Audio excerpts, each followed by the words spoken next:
Good evening, everyone. Respected dignitaries, esteemed guests, dear faculty members, and my dear friends, a very warm welcome to you all.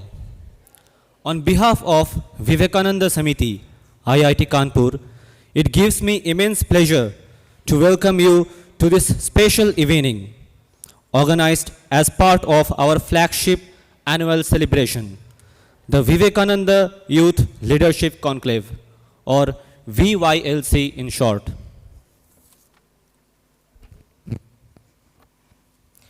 For decades, Vivekananda Samiti has been working to inspire the student community through the timeless ideals of Swami Vivekananda, ideals of strength, self-belief, service, and leadership rooted in character.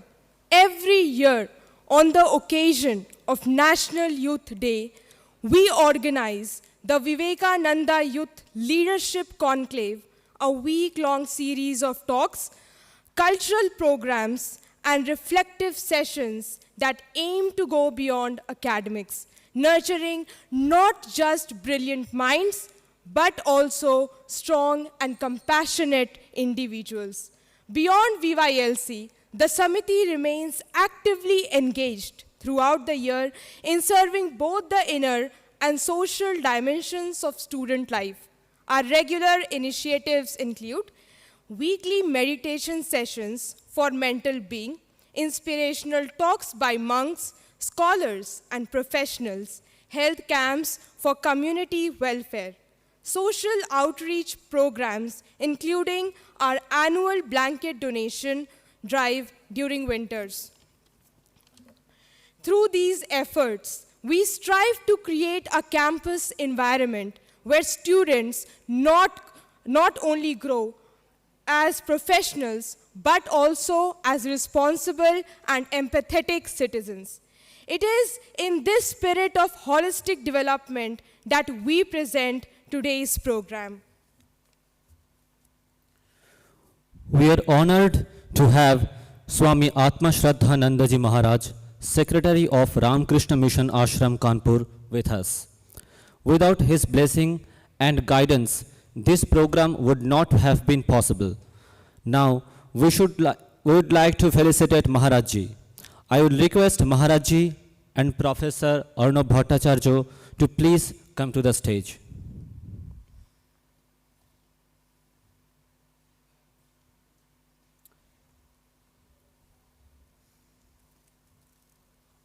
Now, I would like to request Professor Arnab Bhattacharya to felicitate Reverend Swami Atma Shraddha Nandaji Maharaj.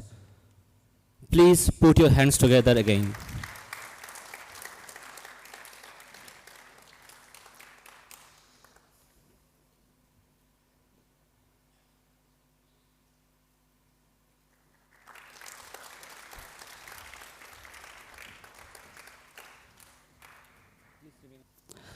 To mark this auspicious beginning, we now invite our respected guests to kindly join us for the lighting of the ceremonial lamp, symbolizing the triumph of knowledge over ignorance and the awakening of inner strength.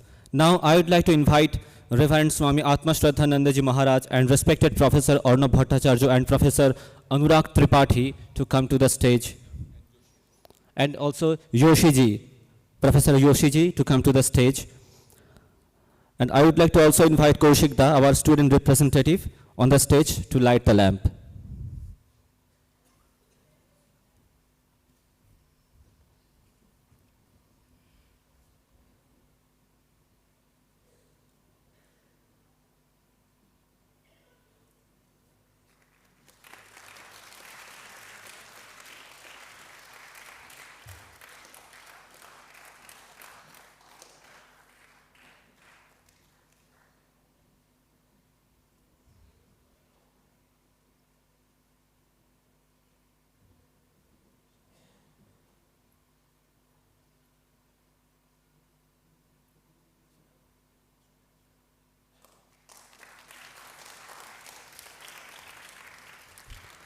असतोमा सद्गमयो तमसोमा ज्योतिर्गमय मृत्योर्मा अमृतंगमयो.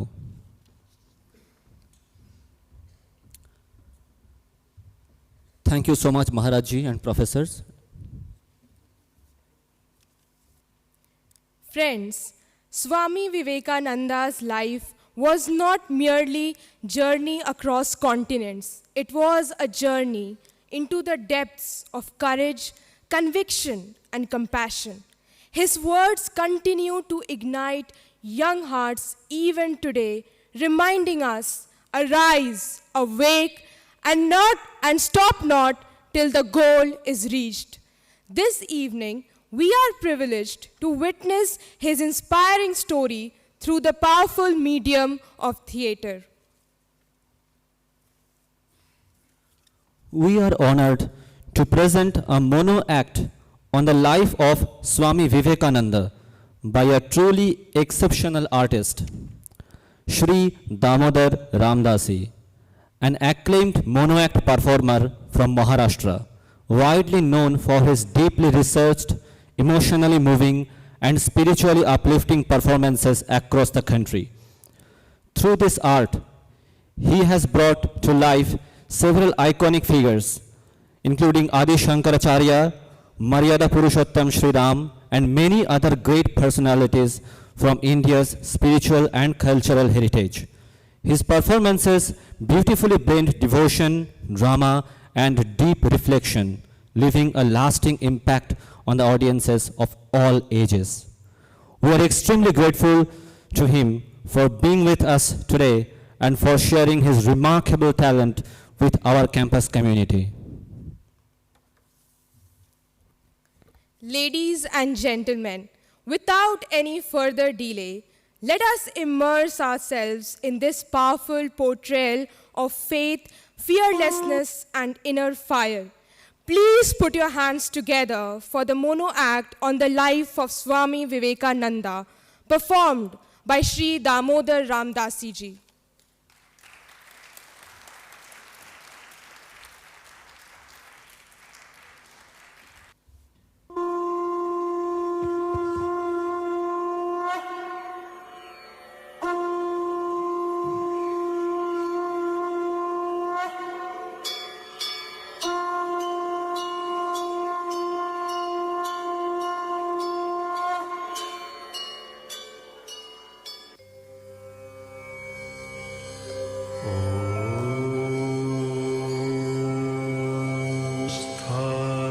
स्थापकाय च धर्मस्य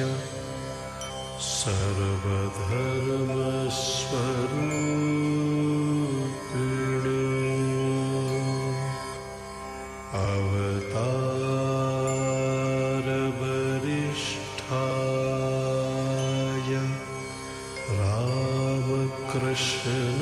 रामकृष्णाय ते नमः। जननीं शारदां देवीं रामकृष्णं जगद्गुरुं पादपद्मे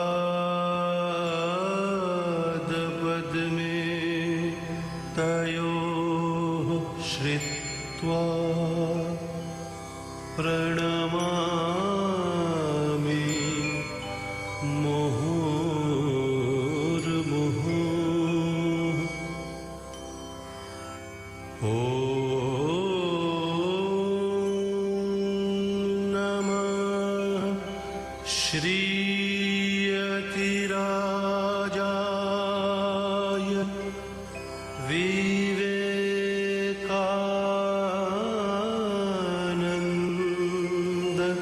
सूरये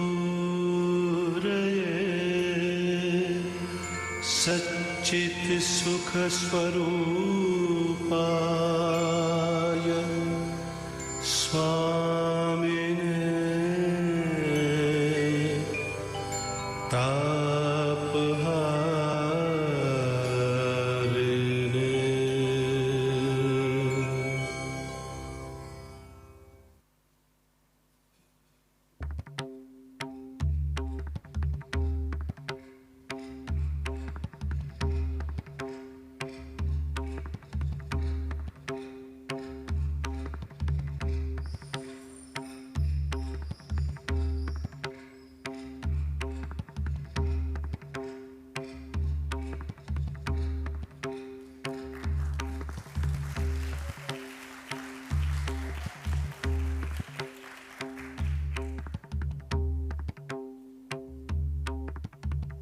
वर्तमान समय में केंद्र है भारतवर्ष, और मैं आपको आमंत्रित कर रहा हूं जीवित भारतवर्ष की पूजा के लिए। उठो, इस महान युग चक्र के परिवर्तन में अपना योगदान दो। नवजागृति की संजीवनी से भारत माता को पहले से भी अधिक गौरवान्वित कर उसके चिरंतन सिंहासन पर भक्ति भावपूर्वक हम सब मिलकर उसकी पुनर्स्थापना करें। मैं एक ऐसी यंत्र रचना का निर्माण करना चाहता हूं कि जिसके माध्यम से श्रेष्ठ विचार घर घर तक जाएंगे और उन्हीं विचारों के माध्यम से हर स्त्री पुरुष युवक युवती अपने भाग्य का निर्माण स्वयं कर सकेंगे। और इसी ध्येय से आज मैं स्वामी विवेकानंद आपके साथ संवाद करने आया हूं, मेरा पावन चरित्र आपके साथ साझा करने आया हूं। तो आरंभ करते हैं कोलकाता से। कोलकाता का गोष्ठीमूल्य प्रभात, जहां पर रिश्तेदारों, मित्रों, साधु वैरागियों का हमेशा तांता लगाने का खूब आकर्षित करता था। तब मैं बालक था, द्वार पर साधु आते थे और मैं उन्हीं के समान मेरे शरीर पर भस्म विभूति धारण करता था। उस दत्त भवन में नाचता था, गाता था।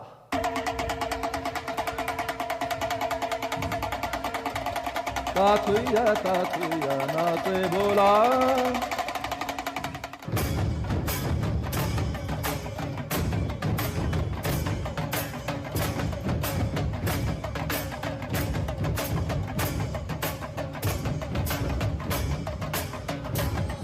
जनवरी 1866 मेरा जन्म हुआ था।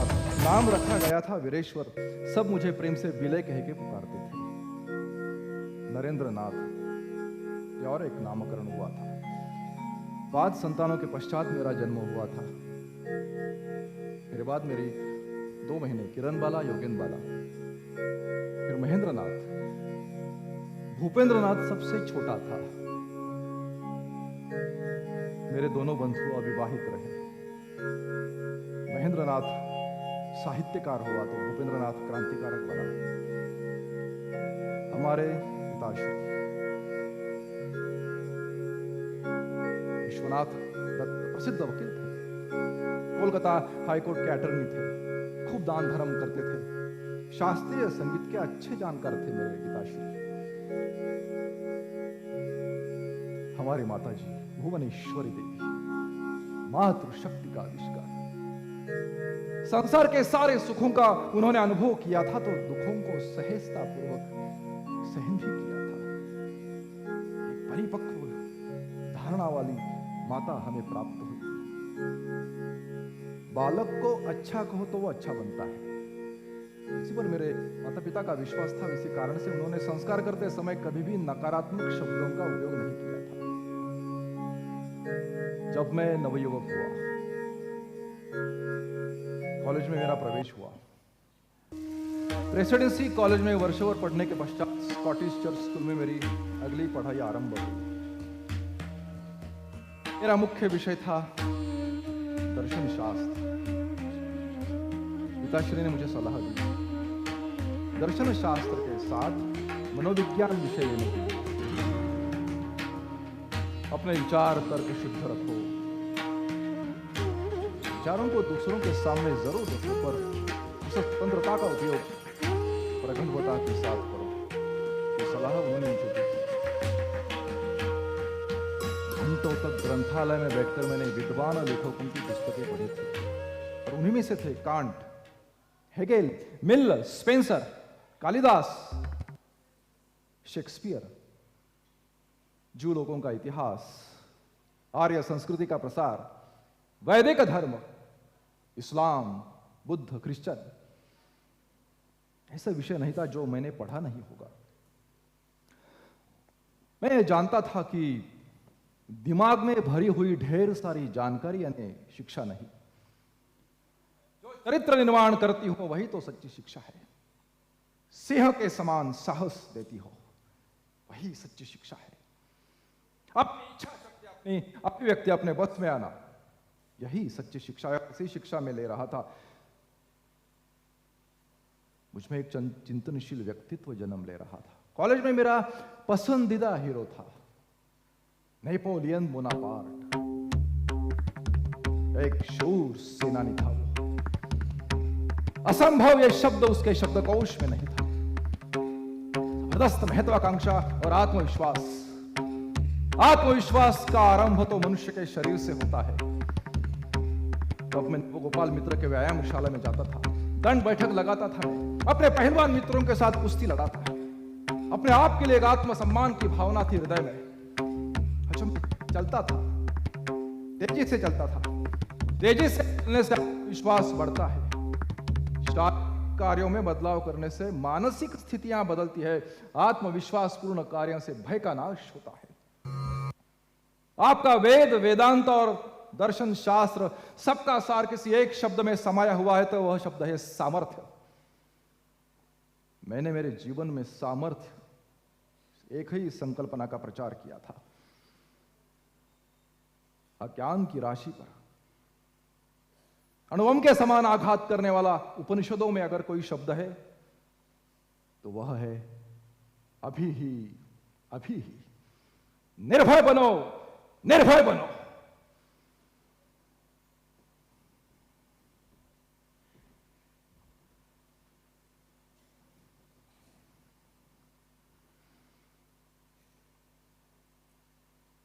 द्वैतवाद,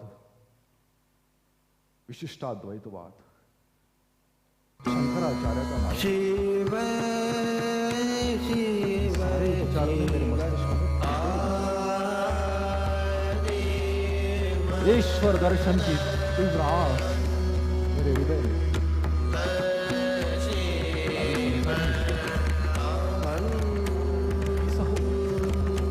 किसने उसे देखा हो? हर एक महात्मा से मैं वही प्रश्न पूछता आज आपने ईश्वर को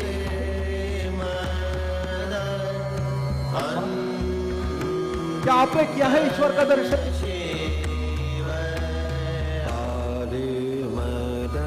किसी ने मुझे समाधान कर दिया। उन दिनों में राजा राम मोहन राय के ब्राह्मण समाज में जाता था, वहां तो महर्षि देवेंद्रनाथ ठाकुर, लोग उन्हें योगी कहते थे, महर्षि कहते थे। गंगा जी में नाव पर वो ध्यानस्थ रहते थे। और एक दिन अचानक मैं उनके पास चला गया। मैंने गंगा जी में छलांग लगा दी और तीव्र गति से तैरता हुआ उनके नाव पर चढ़ गया। उनसे सीधा प्रश्न पूछा, महर्षि क्या आपने ईश्वर का दर्शन किया है? अचानक पूछे गए प्रश्न से महर्षि अचंभित ही हुए। ऐशो ऐशो नरेन, ऐशो आपकी आंखें योगी समान दिखाई पड़ती है। जब ध्यान करते रहिए।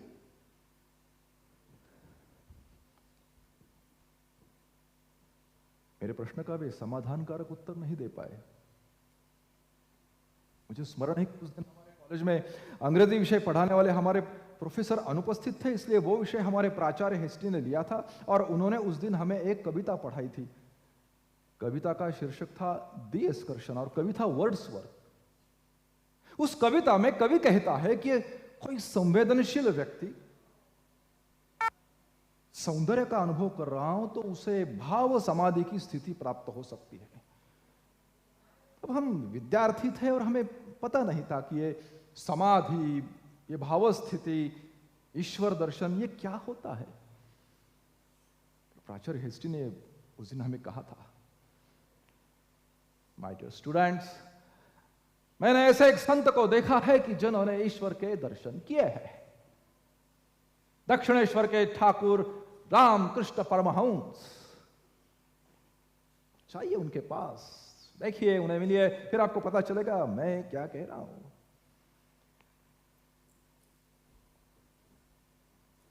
ठाकुर रामकृष्ण परमहंस, ये नाम तो मैं पहली बार सुन रहा था, पर इन्हें मिलने का अवसर मुझे जल्द ही प्राप्त हुआ।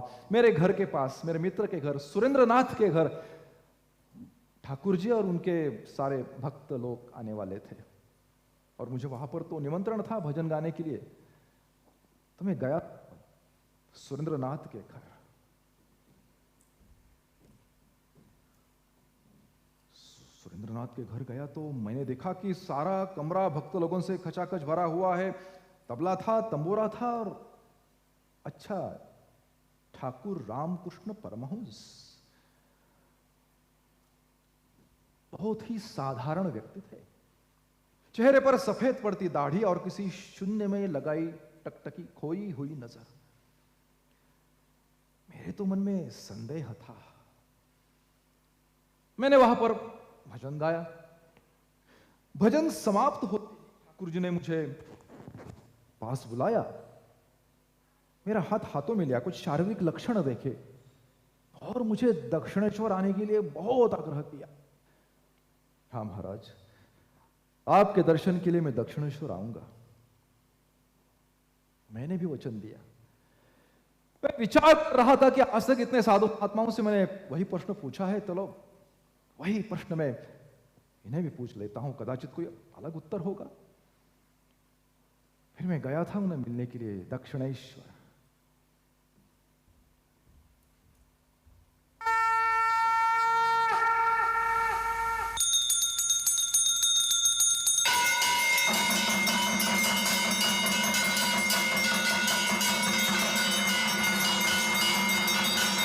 रानी रासोमणि धनवान महिला ने बनाया हुआ अतिभव्य काली माता का मंदिर, शिवजी के अनेक मंदिर, विस्तीर्ण जगह, घनी झाड़ियां, पंचवटी, तालाब था वहां पर, गंगा जी पर सुंदर घाट, और वहीं पर था ठाकुर जी का कक्ष। जब मैं उनके कक्ष में गया तो ठाकुर जी अपनी छोटी सी खटिया पर अकेले बैठे हुए थे। पूरा कमरा भक्त लोगों से भर चुका था, और उस पानी के मटके के पास जाकर मैंने मेरा आसन जमाया। ठाकुर जी ने उन्होंने मुझे भजन गाने का आग्रह किया। तब मैंने एक मेरा पसंदीदा भजन वहां पर गाया। মনো চলো নিজ নিকেতনে, মনো চলো নিজ নিকেতনে, সংসার বিদেশে বিদেশীর বেশে ভ্রম কেন অকারণে, সংসার বিদেশে বিদেশীর বেশে ভ্রম কেন অকারণে, মনো চলো নিজ নিকেতনে, মনো চলো নিজ নিকেতনে।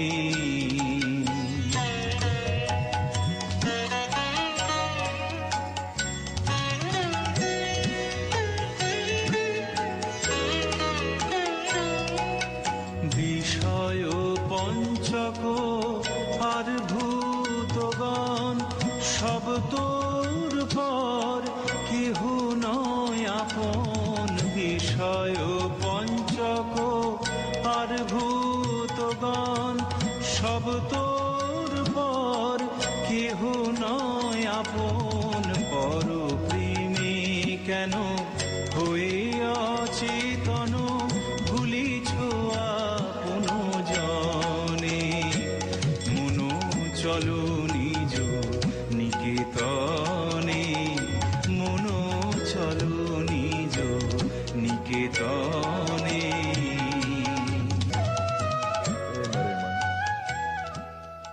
कब तक रहोगे इस विदेश में, इस संसार में? चलो वापस चल, अपने घर की ओर वापस चल, स्वरूप की ओर, ईश्वरत्व की ओर। इस भजन समाप्त हुआ और ठाकुर जी अपने जगह से उठे। धोती का पल्लू उन्होंने अपने कंधे पे लिया, मेरा हाथ हाथों में लिया और मुझे उत्तर की ओर बरामदे में ले उस कक्ष का किवाड़ भी उन्होंने बंद किया और बड़े प्रेम से मुझे कहने लगे,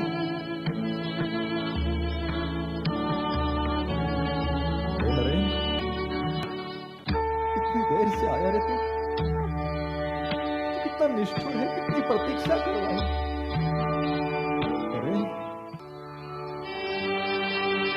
संसारी लोकेर কথা শুনে শুনে আমার কান ছালা করলে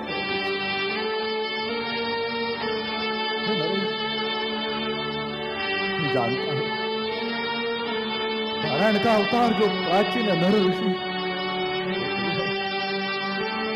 लोगों का दुख दूर करने के लिए तूने अवतार धारण किया है। तू नर ऋषि है, नर ऋषि।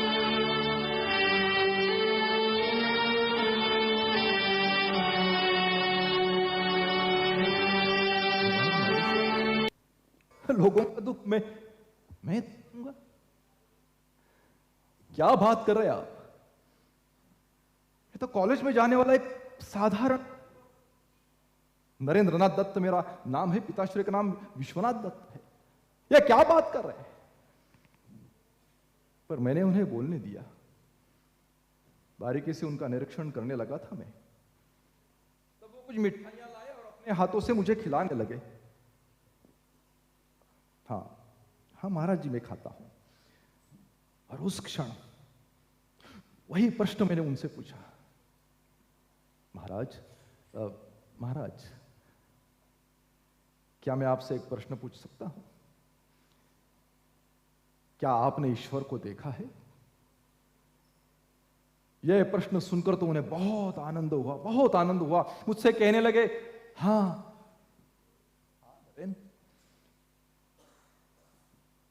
मैंने उसे देखा है जैसे मैं तुझे देख रहा हूं, वैसे ही इससे भी ज्यादा सुस्पष्ट रूप से देखा है। क्या तू देखना चाहता है ईश्वर को? तू भी देख सकता है। लोग परिवार के लिए, पत्नी के लिए, बच्चों के लिए रोते हैं। ईश्वर के लिए कौन रोता है रे? तू ईश्वर को देख सकता है। मेरे बतलाए हुए मार्ग से चलेगा, तू देख सकता है।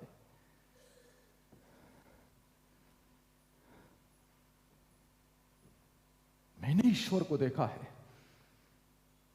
इतनी दृढ़तापूर्वक कहने वाले महात्मा में मैं पहली बार जीवन में देख रहा था।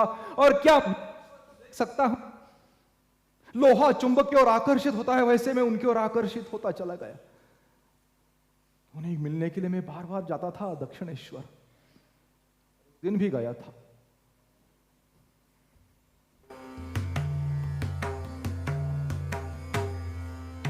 अपनी छोटी सी खटिया पर वो अकेले बैठे हुए और मैं उनके चरणों के पास जाकर बैठ गया।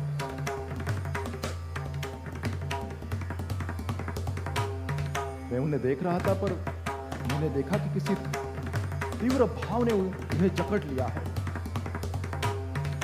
मेरी ओर एकटक देख रहे थे, अपने आप से कुछ कह रहे थे। धीरे धीरे मेरे पास आने लगे और पलक झपकते ही उन्होंने उनका दाहिना पैर मेरे कंधे पर रख दिया और उस दिव्य स्पर्श से मुझे एक अद्भुत अनुभूति आने लगी। ये खिड़कियां, ये द्वार, ये पेड़, मेरा अस्तित्व पूरा विश्व गोल गोल घूम रहा है। इस समय शून्यत्व में ये विश्व विलीन होता जा रहा है। मुझे ऐसा लगा कि मेरी मृत्यु ही मेरे सामने खड़ी है। इसका अर्थ मृत्यु ही तो होता है, दूसरा अर्थ संभव नहीं था। मेरा नियंत्रण छूटा, मैं भयभीत हो चुका था। आप ये क्या कर रहे हो? मुझे माँ बाप है ना घर में। तो जोरों से हंसने ही लगे, छाती पर थपथपाते हुए मुझे कहने लगे, ठीक है, ठीक है, ठीक है, ठीक है। योग्य समय पर सब कुछ हो जाएगा। ठीक है। उन्होंने ये कहा और मेरा वो अनुभव नष्ट हो चुका था। ये खिड़कियां, ये द्वार, ये पेड़, ये सारा, ये मेरा अस्तित्व सब स्थिति में आ चुका था। ये क्या था? क्या ये हिप्नोटिज्म था या मेस्मरिज्म था? क्या था ये? मेरे जैसे निश्चय और बलवान व्यक्ति के मन को जो व्यक्ति अस्ता व्यस्त कर दे, उसे पागल समझकर टाल देना मेरे लिए संभव नहीं था। उनके उस दिव्य स्पर्श से मुझे ध्यान की अवस्था भी प्राप्त हुई थी। मैं बीए की परीक्षा पास हुआ, बहुत खुश था मैं। हम सारे मित्र, मेरे एक मित्र के घर हम सारे जमा हुए थे और रात देर तक हम गप्पे मार रहे थे, गाने गा रहे थे। रात के करीब करीब 2 बजे थे। मेरा एक मित्र हेमाली दौड़ता हुआ वहां पर आया। नरेंद्र, घर चल नरेंद्र, कैसे बताऊं, तेरे पिताश्री का देहांत हुआ है। नरेंद्र घर चल।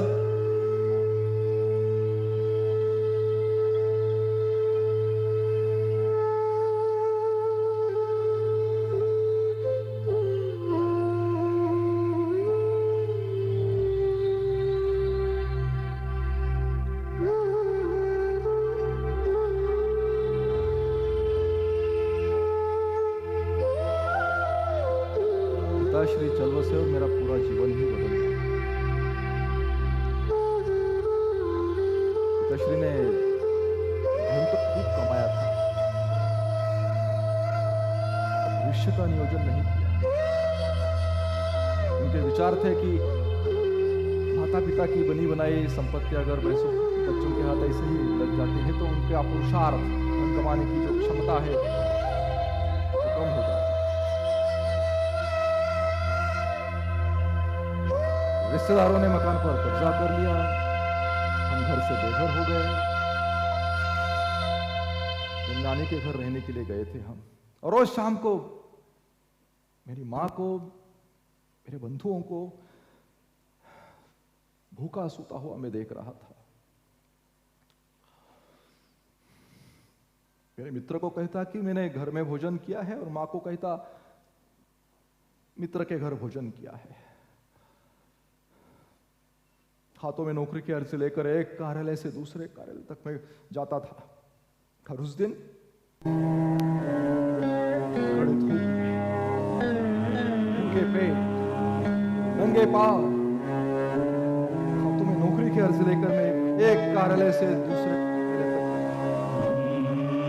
थका मांदा उदास, बहुत थक चुका। मैं घर की ओर वापस लौट रहा था तो अचानक मुझे चक्कर आया। घर के सामने बरामदे में जाकर मैं गिर गया।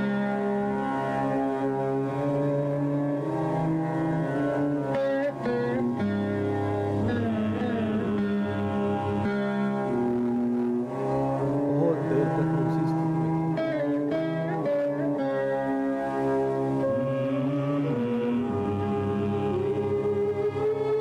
जब मुझे होश आया तब मैंने देखा मेरे कपड़े गीले हो चुके थे, बारिश थम चुकी थी।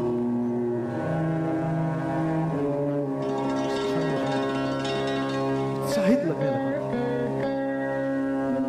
उस क्षण मुझे स्पष्ट अनुभव हुआ था कि किसी दिव्य शक्ति ने मुझ में संचार किया है। मेरी सारी शंकाओं का समाधान हो चुका था। जो निराशावादी विचारों की परतें थे नष्ट हो चुकी थी। बहुत अद्भुत लगने लगा था मुझे उस क्षण। उस बात की स्पष्ट प्रतीति मुझे हुई थी। एक सामान्य व्यक्ति के समान नौकरी करने के लिए, धन कमाने के लिए मेरा जन्म नहीं हुआ है। मेरे हाथों एक बहुत बड़ा कार्य होने वाला है, बहुत बड़ा कार्य। जब मैं ठाकुर जी के पास गया तो वो भी मुझे कहने लगे, मेरे हाथों मां का कार्य होने वाला है। क्या कार्य था मुझे पता नहीं था, पर वो कहने लगे कि 2 वक्त की रोटी और सादे वस्त्रों की तेरी व्यवस्था हो जाएगी।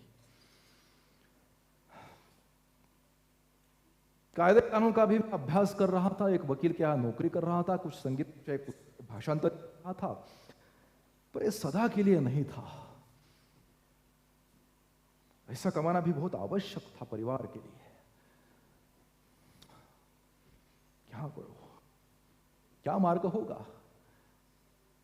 एक दिन अचानक एक विचार मन में कौंधा।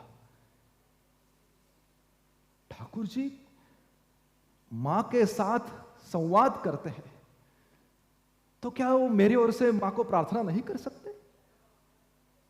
क्यों नहीं करेंगे? मेरी ओर से मां को जरूर प्रार्थना करेंगे। और इसी आशावाद को लेकर मैं ठाकुर जी के पास चला गया था। ठाकुर, बाबा, आपको तो सब पता है, क्या आप मेरे ओर से मां को प्रार्थना करेंगे ना? ठाकुर, अब जैसे मैंने कहा, ठाकुर जी ने तो मना कर दिया।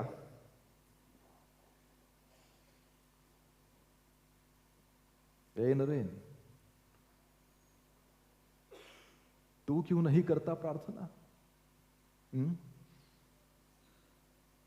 मां है वो, सबकी सुनती है, तेरे भी तो सुनेगी ना। जा मां के पास जा, जो तुझे मांगना है मां तेरी सारी इच्छाएं वो पूर्ण करेगी। जा नरेन, जा, तू ही प्रार्थना कर मां से।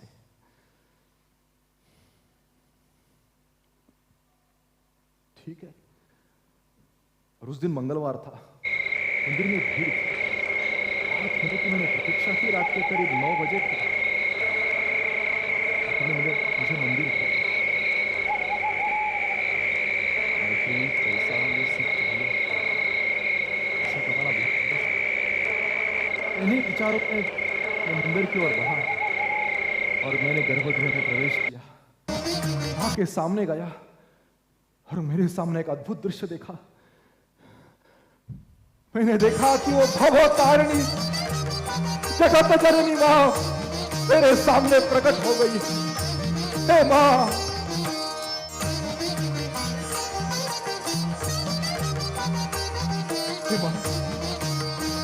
मां का अलौकिक सौंदर्य देखकर मेरे हृदय में भक्ति भाव जागृत हो। हे मां, मुझे ज्ञान दो, विवेक दो, वैराग्य दो मां, ज्ञान दो, भक्ति दो, विवेक दो, वैराग्य दो मां।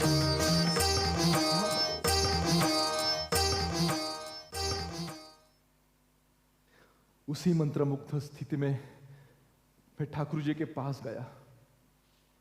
उन्हें लगा तो ये नरेन तो भुलक्कड़ है। अरे जो मांगना था वो मांगा ही नहीं, ये क्या मांग बैठा। उन्होंने और 2 बार मुझे मंदिर भेजा, तो वही हुआ। ये सारी सांसारिक चीजें मैं नहीं मांग पाया मां से। मैं विचार करने लगा था कि अरे यदि राजा प्रसन्न होता है तो क्या कोई उसे कद्दू कोहड़ मांगता है? साक्षात भवतारिणी जगत जननी मेरे सामने है और मैं उसे ये सांसारिक चीजें मांग रहा हूं। छी छी छी, नहीं मांग पाया मैं। मेरे जीवन की रूपरेखा ठाकुर जी ने और माता ने निश्चित कर रखी थी।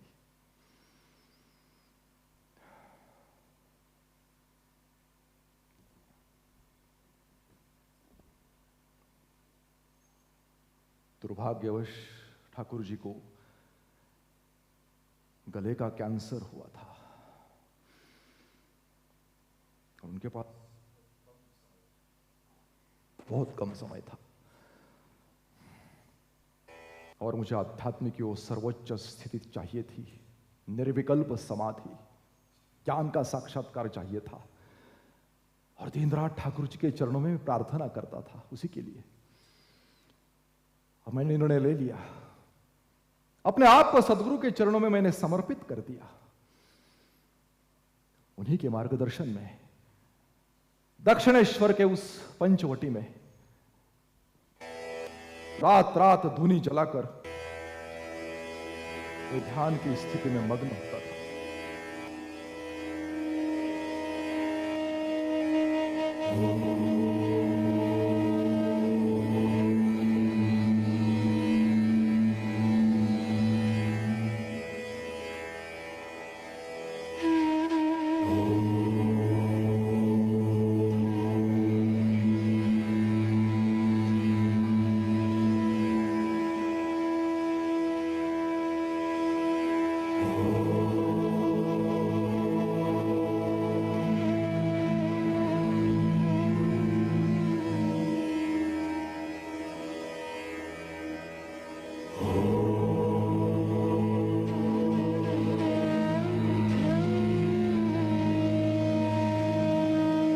उपचार के लिए काशीपुर के उद्यान गृह में लाए थे।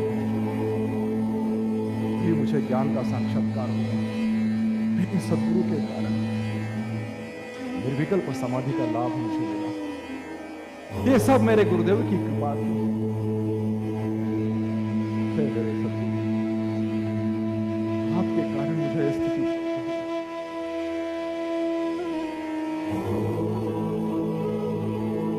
अब मुझे इसी स्थिति में रहना है। इसी के लिए तो मेरा जन्म हुआ है। उनके चरणों में मैं प्रार्थना कर रहा था और उन्होंने तो मेरा धिक्कार ही किया। मुझे कहने लगे, नरेन, कितना स्वार्थी है रे तू। देख इस संसार में कितने दुखी जीव हैं। उनका दुख भार मुझे हल्का करना, उनके हृदय में आध्यात्मिक भाव जागृत करने हैं। तो अपने मुक्ति के बारे में विचार करता हूं। स्वार्थी मत बन नरेन, विशाल वटवृक्ष जैसा बन, दुखी लोगों को छाव दे, विशाल सरोवर जैसा बन। नरेन, तुझे तो मां का कार्य करना है। जिस प्रकार से कोई खजाना ताले में बंद किया जाता है ना, ऐसा ही तेरा यह अनुभव ताले में बंद किया जाएगा। उसकी चाबी मेरे पास रहेगी। मेरे हाथ से यह कार्य पूर्ण होगा, तब यह ताला फिर से खुलेगा। जो अनुभव तूने अभी किया है ना, वो फिर से तू कर पाएगा। तब तक ताला तो बंद रहेगा। ये कार्य तू नहीं करेगा, तेरी हड्डियों से मैं करवा लूंगा, ध्यान रखना। तुझे तो मां का कार्य करना है।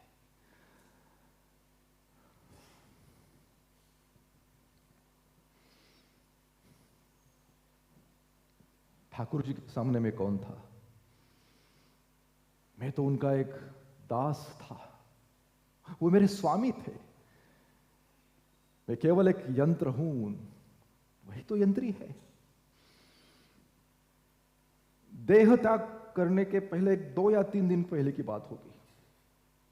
मैं उनके पास गया, उन्हें देख रहा था।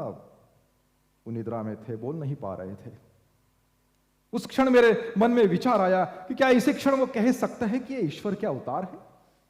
और उन्होंने आंखें खोली, कहने लगे, क्यों रे नरेन, अभी भी तेरे हृदय में संदेह है? जो राम था, जो कृष्ण था, वही तो राम कृष्ण बनकर अवतरित हुआ है, वेदांत के अनुसार नहीं। सचमुच में ठाकुर जी ने कहा था कि 200 वर्ष के पश्चात वो फिर से अवतार लेने वाले हैं। और जब ठाकुर जी आते हैं तो उनके शिष्य भी आते हैं। ठाकुर ने महासमाधि ली।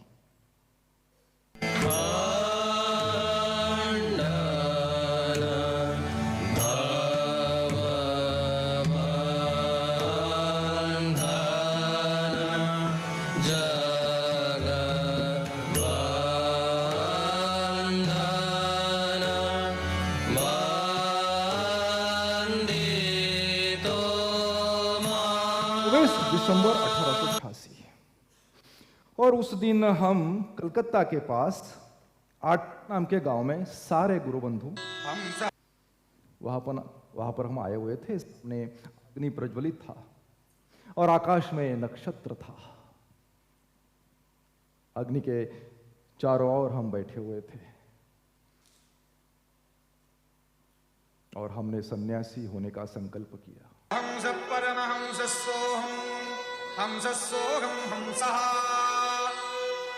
हंस हंसाय विद्महे परमहंसाय धीमहि, तन्नो हंसः प्रचोदयात्। जनवरी के तीसरे सप्ताह में हमने सन्यास दीक्षा ली। तब मैंने स्वामी विविदिशानंद इस नाम को धारण किया था। हम सारे गुरु बंधु कलकत्ता के वराहनगर के मठ में रहते थे। वराहनगर का मठ, जिसे भूतिया घर कहते थे, भूतिया घर। और हम भी तो शिवजी के भूत ही तो थे। हमारा आहार बहुत निराला था।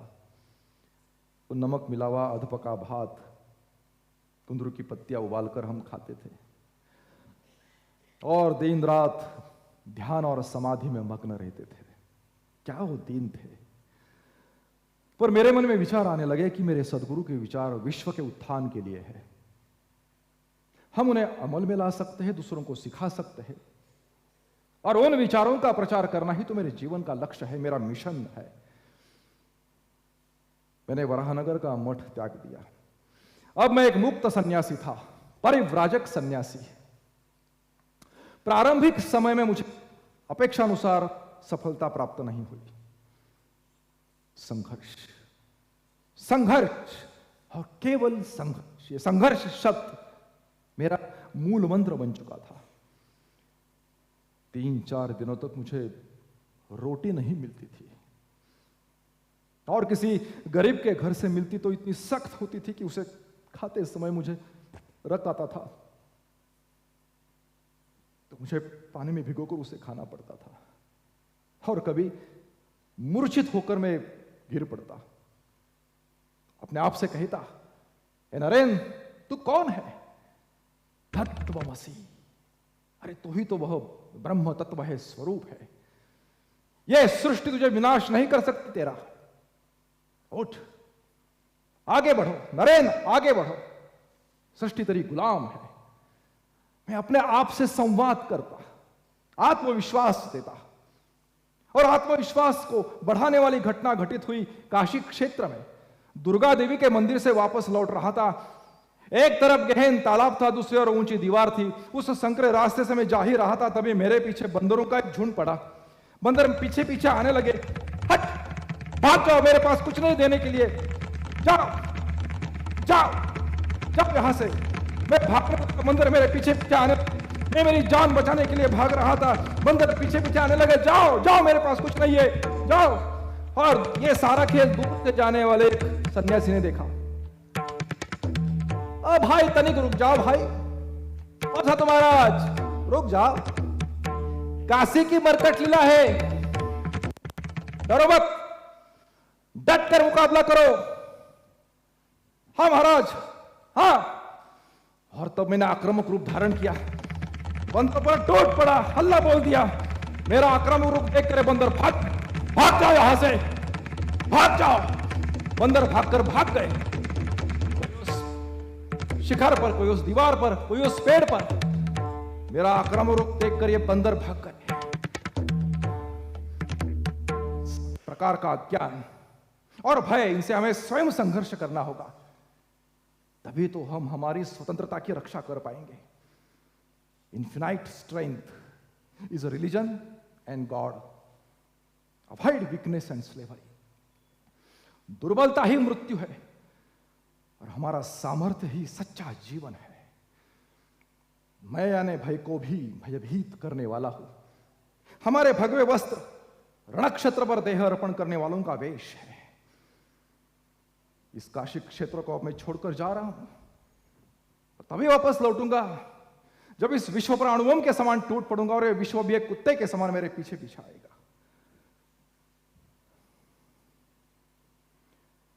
उत्तर प्रदेश के हाथरस स्टेशन पर मैं रेल की राह देख रहा था,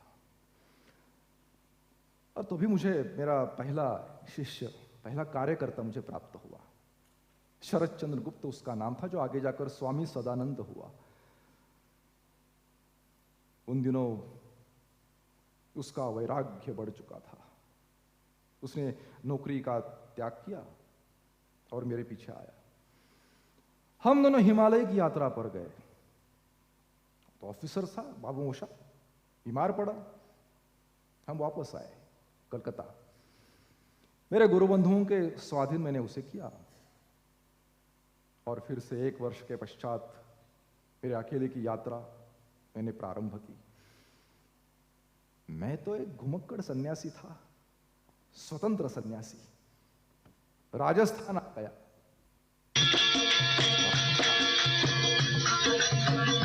महाराणा प्रताप की भूमि पवित्र है। मैंने इस भूमि को वंदन किया। अंग्रेजी बोलने वाला एक सुशिक्षित सन्यासी आया, मेरा प्रचार होने लगा, सुशिक्षित वर्ग आकृष्ट हो। अलवर संस्थान के महाराजा मंगल सिंह जी के दरबार में मेरा स्वागत हुआ और उनके पास मेरे लिए बहुत सारे प्रश्न थे। वो पूछते गए,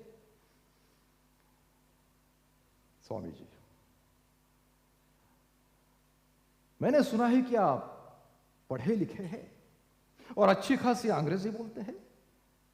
अगर आप निर्णय करें तो खूब सारा धन कमा सकते हैं स्वामी जी, पर ये आप भिखारियों के समान वस्त्र पहनकर भीख क्यों मांगते हो स्वामी जी? निश्चय करें धन कमाने का। योर हाइनेस, आप तो महाराजा है, फिर भी आप अपना कर्तव्य छोड़कर अंग्रेजों के साथ जाते हैं शिकार करने के लिए, उनसे मित्रता करते हैं। क्यों? क्या कारण है महाराज? शौक स्वामी जी। अंग्रेज तो आधुनिक विचारों के हैं, उनसे मित्रता करना, शिकार करने के लिए जाना मेरा तो शौक है स्वामी जी, शौक है हमारा। योर हाइनेस, भिखारियों के समान वस्त्र पहनकर भीख मांगना भी मेरा शौक है।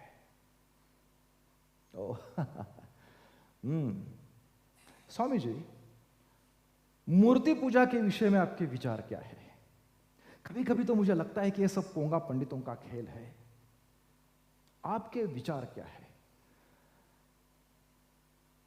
योर हाइनेस, मूर्ति पूजा पाखंड नहीं हो सकती। मेरे सदगुरु ने मूर्ति पूजा के माध्यम से ही तो सत्य को जाना था।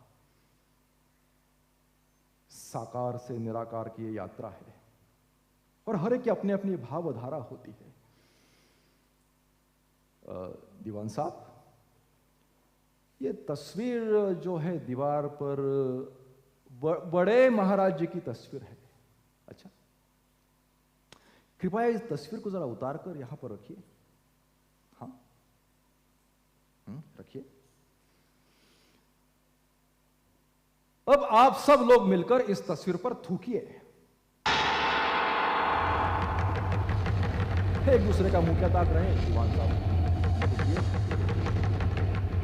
ये सुनकर तो दीवान साहब को भयभीत हुआ, कहने लगे, स्वामी जी, बड़े महाराज जी की तस्वीर है, श्रद्धा रखते हैं हम, कैसे थूक सकते? योर हाइनेस, देखा महाराज, एक साधारण तस्वीर है, साक्षात महाराज इसमें नहीं है, एक कागज का टुकड़ा है, रंग लगे हुए, ना महाराज जी की रक्त है, ना मांस है, ना हड्डियां है, कुछ भी तो नहीं है।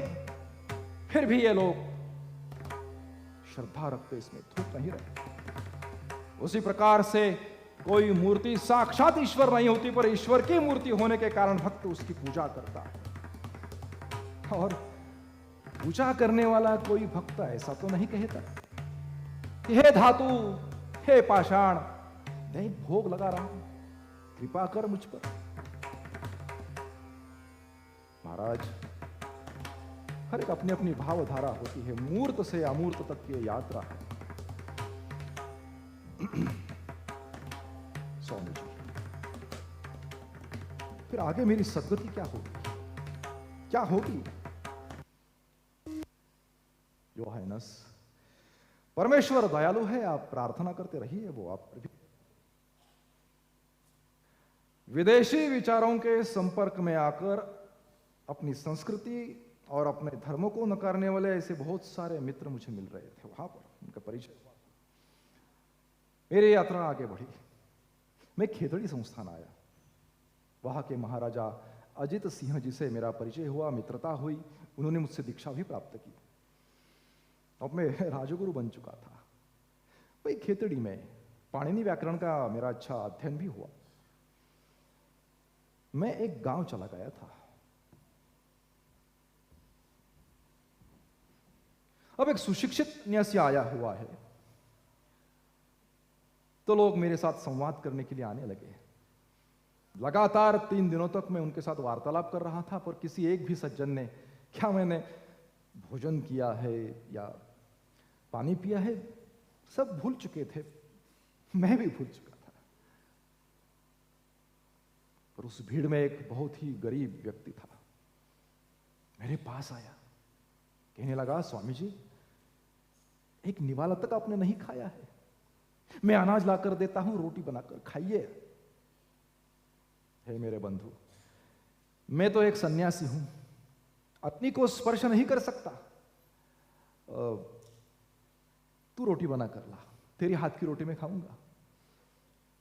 अब ये सुनकर तो वो भयभीत हुआ, कहने लगा कि स्वामी जी, मैं नीच जाति का हूं, मेरे हाथ की रोटी अगर सन्यासी खाता है तो राजा उसे सजा देगा मुझे, और समाज बहिष्कृत करेगा, कुछ नहीं होगा ऐसा। राजा मेरा शिष्य है, बंधु जाओ, तेरे ही हाथ की रोटी खाऊंगा, जाओ, भरोसा देता हूं। और उसने बड़े प्रेम से रोटी बनाकर लाई। रोटी में खा रहा था तब मेरे मन में विचार आया कि मेरा भारत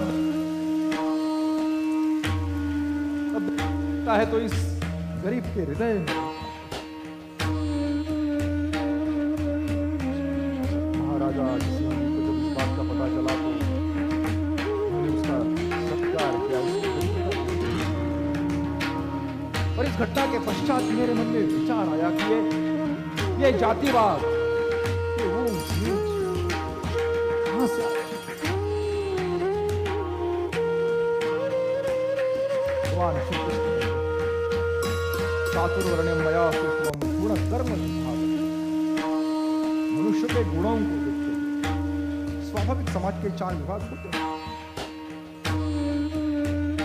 जो पेट पालने के लिए सेवा देता है, देह केंद्रित जिसका जीवन है, शूद्र कहलाता है। जो पेट पालने के लिए व्यापार करता है, मन केंद्रित जिसका जीवन है, वो वैश्य कहलाता है। आत्मगौरव के लिए संघर्ष करता है, आत्म केंद्रित जिसका जीवन है, क्षत्रिय कहलाता है। और तीनों के पास ब्रह्म केंद्रित जिसका जीवन है, सत्य जिसकी वाणी है, सत्य ही जिसका आचरण है, वह ब्राह्मण कहलाता है। एक ही व्यक्ति में 4 संभावनाएं होती हैं, और हर एक व्यक्ति को ब्राह्मण करना ही तो सनातन धर्म का लक्ष्य है। विश्वामित्र कौन? ब्रह्म से क्षत्रिय तपस्या की ब्राह्मण हुए, और इस संसार को गायत्री मंत्र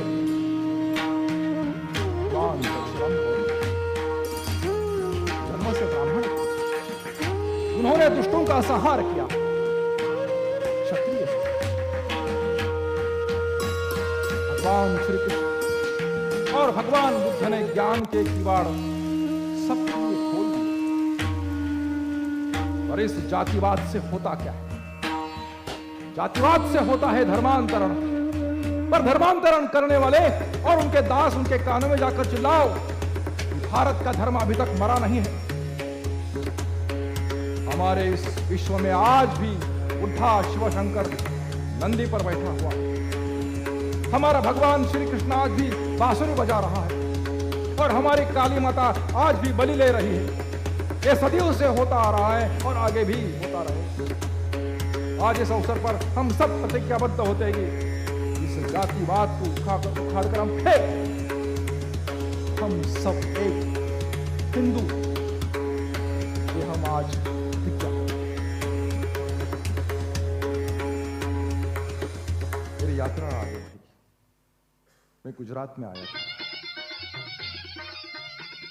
परिव्राजक का बहुत सारा समय मैंने गुजरात में ही तो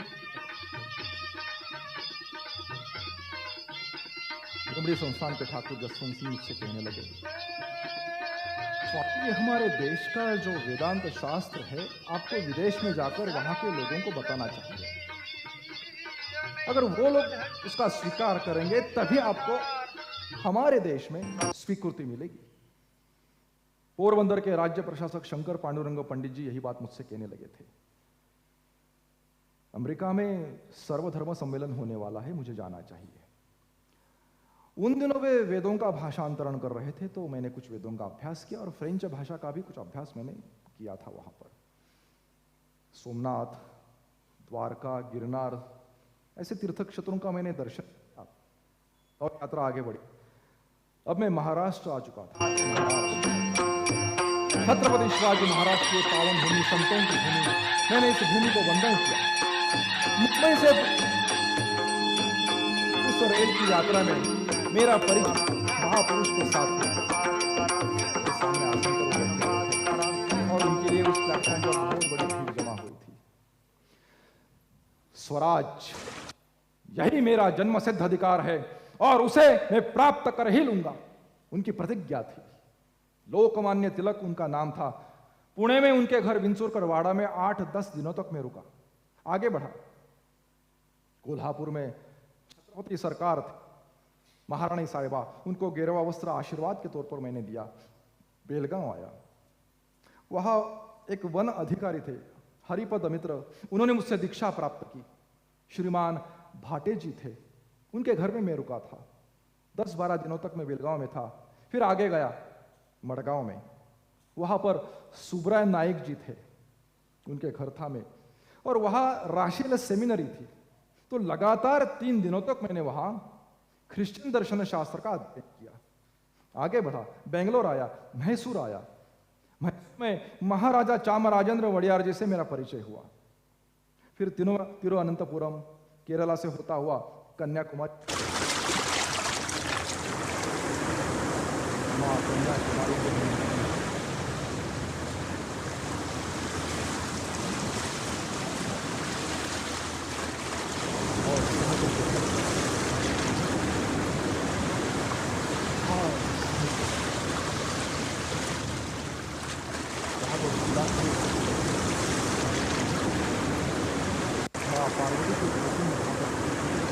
उनके दर्शन करने के लिए मैं लालायक।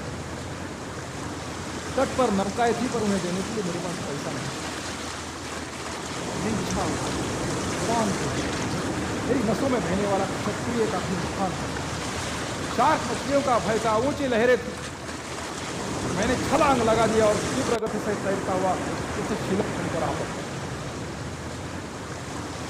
3 दिन 3 रात शिला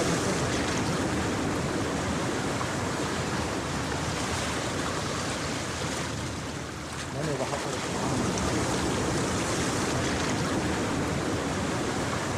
मेरे मन में एक योजना उठने लगा। हम सन्यासी जाऊंगा और लोगों को धर्म शास्त्र की बातें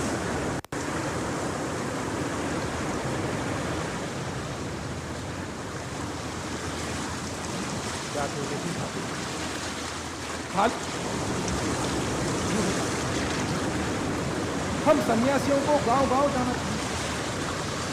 हाथों में पुस्तकें, लोग काले साहित्य लोगों को साक्षर करना चाहिए।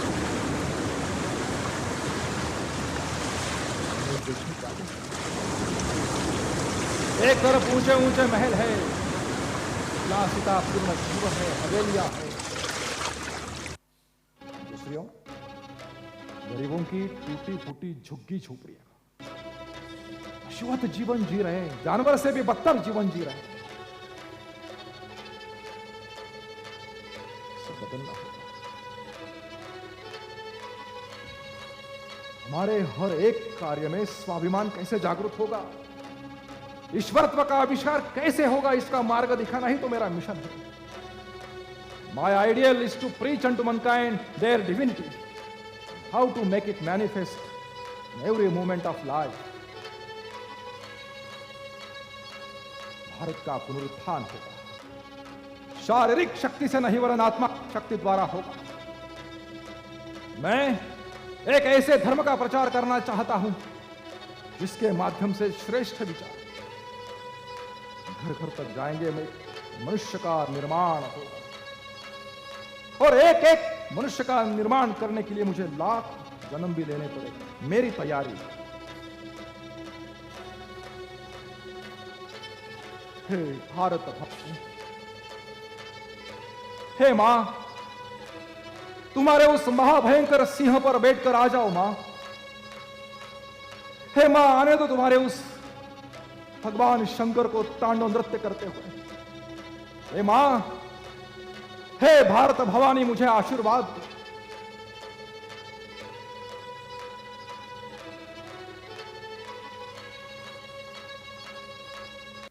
bum bum bum bum gil dam jang jang jang tarik takukta thata thata tanna o महाराजा भास्कर सेतुपति ने मुझसे दीक्षा प्राप्त की।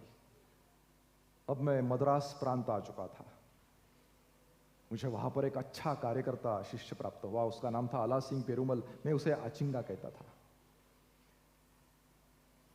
अचिंगा प्राचीन ऋषि मुनि प्रवर्तित किए गए धर्म को फिर से एक बार चैतन्य प्रदान करने में आ गया। यही उचित समय है हमारे धर्म का प्रचार करने के लिए। सामान्य व्यक्ति के प्रतिनिधि के रूप में मैं अमेरिका जा रहा हूं।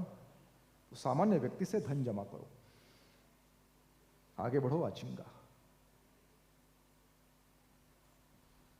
मद्रास में मुझे स्वप्न दृष्टांत हुआ था। मेरे गुरुदेव ठाकुर समुद्र के पानी पर से जा रहे और मुझे पीछे पीछे चलने का संकेत दे रहे। मैं समझ चुका था कि मुझे समुद्र का उल्लंघन करना है, दूर विदेश जाना है धर्म कार्य के लिए। दूर जाना था तो मां के आशीर्वाद तो चाहिए। मां शारदा देवी जी को मैंने खत भेजा और उन्होंने ढेर सारे आशीर्वाद दिए। मेरा मार्ग प्रशस्त हो चुका था। खेतड़ी से तार आया था। राज ने वहां पर जन्म लिया था, तो आशीर्वाद दे आया। महाराजा अजीत सिंह जी से विनती करने लगे, स्वामी जी आज तक हम आपको स्वामी जी करते आ रहे हैं। अब आप अमेरिका जा रहे हैं, एक पहचान की आवश्यकता है। अगर आप उचित समझे तो आप स्वामी विवेकानंद धारण करें। स्वामी विवेकानंद इस नाम को मैंने निश्चित किया। 31 मई 1893 मुंबई से मैंने भारत का तट छोड़ा।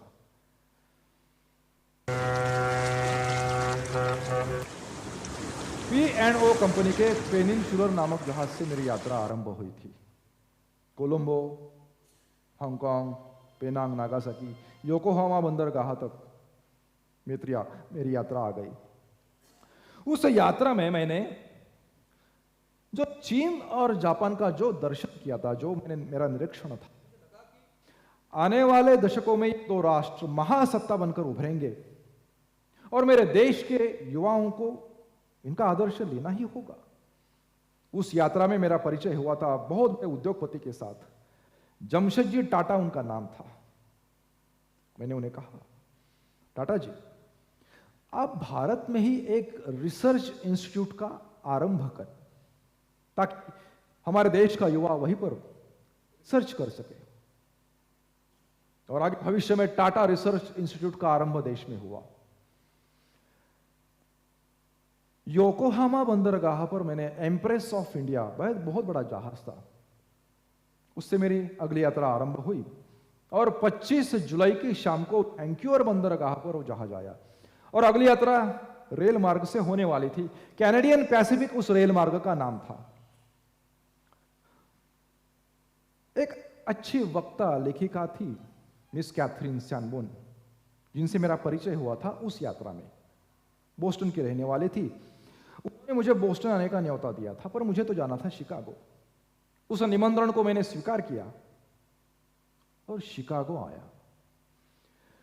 शिकागो आया तो मेरे सामने नए नए आवाहन खड़े हुए। वहां आकर पता चला कि यह विश्व धर्म सम्मेलन सितंबर के दूसरे सप्ताह में होने वाला है। इतने बड़े अंतराल में मैं क्या करता? मेरा कोई परिचित नहीं था, कोई मित्र नहीं था। होटल्स महंगे थे, कड़ाके की ठंड आने मेरे पास गर्म वस्त्र तक नहीं थे। विश्व धर्म सम्मेलन में प्रवेश करने के लिए जो नाम पंजीयन की अंतिम तारीख थी वो कब की निकल चुकी थी। और मेरे पास किसी भी मान्यता प्राप्त संस्था का सिफारिश तक नहीं था। मुझे प्रवेश मिलेगा या नहीं मिलेगा, इस पर प्रश्न चिन्ह था। और मेरे मन में आया कि मुझे वापस जाना चाहिए। चिंता करने वाला कोई तो था। मैं एक संकल्पवान सन्यासी था। जिस कार्य के लिए मैं यहां आया हूं वो कार्य पूरा किए बिना मैं वापस जाने वाला नहीं था। मुझे मदद की आवश्यकता थी। मुझे स्मरण आई वो माता जी, मिस कैथरीन सैनबर्न। मुझे मदद चाहिए थी तो मैंने संकोच से उन्हें पत्र लिखा, तो उन्होंने तार मुझे भेजा और मुझे बोस्टन बुलवाया। बोस्टन आया तो वहां मैं अनेक लोगों से मिलने लगा। भारत से आया हुआ एक विचित्र प्राणी, इस दृष्टिकोण से सारे लोग मुझे देख रहे थे, क्योंकि मेरे ये भगवे वस्त्र $100 खर्चा करके मैंने अमेरिकन स्टाइल के वो कोट इत्यादि मैंने सिवा लिए थे। बाद में सज्जन व्यक्ति भी मुझे मिले थे। प्रोफेसर जॉन हेनरी राइट उन्हीं में से एक थे। हार्वर्ड विश्वविद्यालय के जाने माने प्रोफेसर थे वो। उन्होंने विश्व धर्म सम्मेलन के अध्यक्ष डॉक्टर बैरोज, उनके नाम खत दिया। शिकागो तक रेल किराए की व्यवस्था हो चुकी थी। फिर से एक बार मेरी यात्रा शिकागो की दिशा में आरंभ हो गई। शिकागो का रेलवे स्टेशन।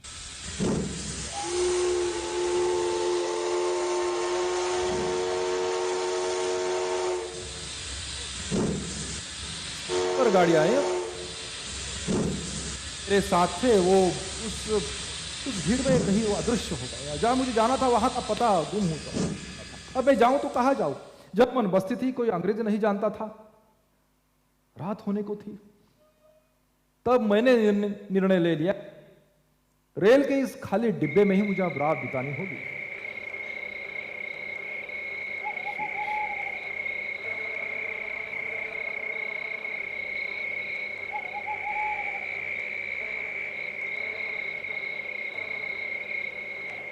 जैसे जैसे रात बढ़ती गई, कड़ाके की ठंड भी बढ़ती गई।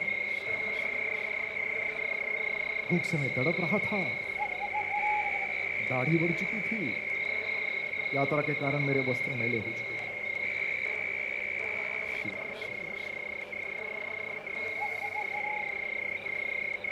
प्रातः काल की मैंने प्रतीक्षा। प्रातः काल जो भी रास्ता दिखाई पड़ा मैंने चलना प्रारंभ किया। 3-4 किलोमीटर में चलता गया। बहुत थक चुका था मैं, बहुत थी।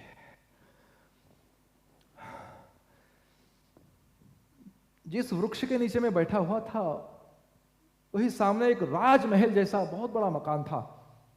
तो खिड़की खुली, एक माताजी ने झांक कर देखा।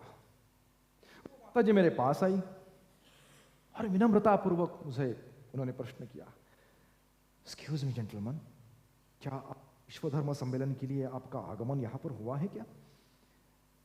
हाँ मां, हाँ उसी कार्य के लिए मैं यहां आया हूं। मुझे बहुत आनंद हुआ था। मिसेस जॉर्ज डब्ल्यू हेल उनका नाम था और मैं उन्हें आदर से मदर चर्च कहता था। वो मुझे अपने घर ले गई। भोजन की रहने की व्यवस्था हो चुकी थी। दूसरे दिन हम दोनों विश्व धर्म सम्मेलन के कार्यालय में गए। जो आवश्यक जो कागजात थे मैंने वहां पर जमा किए और अंत में हिंदू धर्म के अधिकृत प्रतिनिधि के रूप में मुझे मान्यता मिल ही गई। सारी घटनाओं को जब मैं पीछे मुड़कर देखता हूं तो मुझे लगता है कि ये सब मेरे सदगुरु की ही तो कृपा है। पावन साधना स्थल दक्षिणेश्वर में परम पुरुष श्री रामकृष्ण के दिव्य स्पर्श से जाग उठी थी नरेंद्र की अंतरात्मा। श्री गुरुमुख से मिला ये महामंत्र, दया नहीं सेवा, शिव ज्ञान से जीव सेवा। फिर शुरू हुआ था उनका विराट कर्म यज्ञ। 4 वर्षों तक भारत भ्रमण के दौरान उस महान परिव्राजक को जहां एक और देखने को मिला था विलासिता पूर्ण वैभव, वहां दूसरी ओर दरिद्रता, दास्ता और दीनता से कराहती भारत माता की संतान और भारत की विपन्नता देखकर रो उठा था स्वामी जी का हृदय।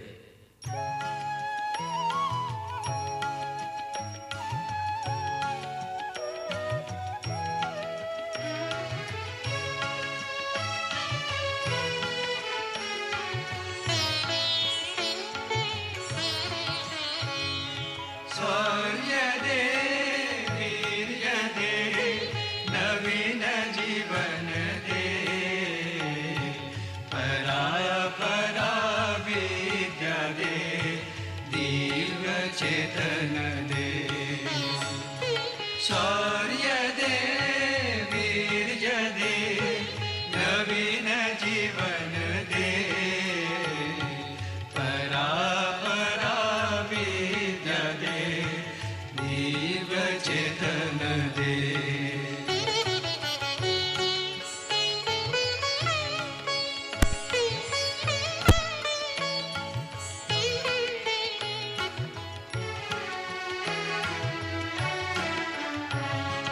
त्याग में मति दे सेवा में प्रीति दे स्वार्थ द्वंद भेद ऊपर वाला हाथ उड़ा हेलो हेलो से हाँ हाँ पहुँच दे। हेलो हेलो हेलो में मति दे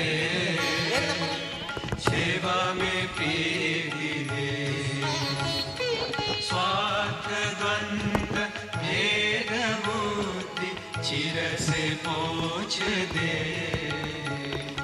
नव युग के नवीन तंत्र में दीक्षित करो मिलन मंत्र में सार्थक करो जीवन हमार चरण शरण दे। शौर्य दे वीर्य दे नवीन जीवन दे परा विद्या दे दिव्य चेतन दे।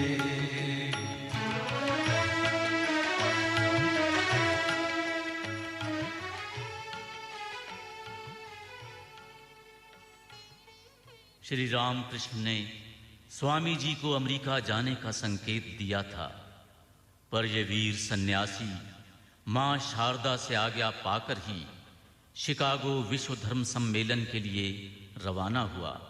चिरस्मरणीय 11 सितंबर 1893 को स्वामी जी ने महावाक्यों से भारत के गौरव और धर्म समन्वय का संदेश देते हुए विश्व को संबोधित किया।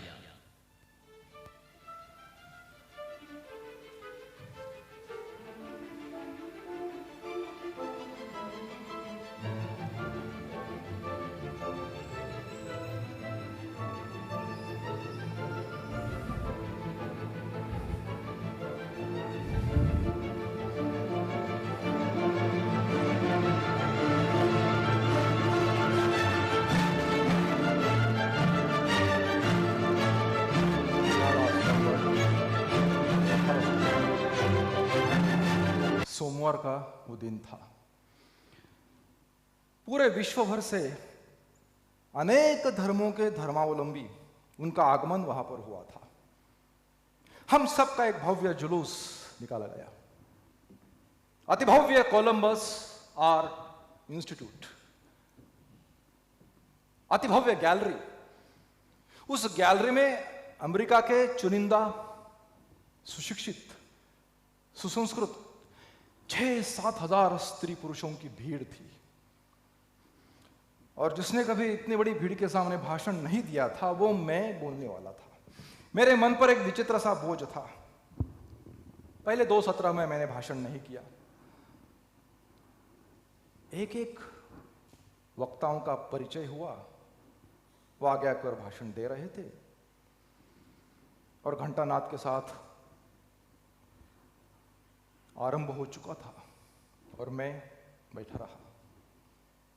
तीसरे सत्र में फिर से एक बार मेरा नाम पुकारा गया। तब मैंने निर्णय लिया कि अब बोलना होगा। मन ही मन सरस्वती को प्रणाम किया। अहम ब्रह्मस्मि, ये वाक्य मन में बिजली सा कौंधा। मुझ में अपूर्व सामर्थ्य का और आत्मविश्वास का संचार हुआ और आगे आकर मैं बोलने लगा।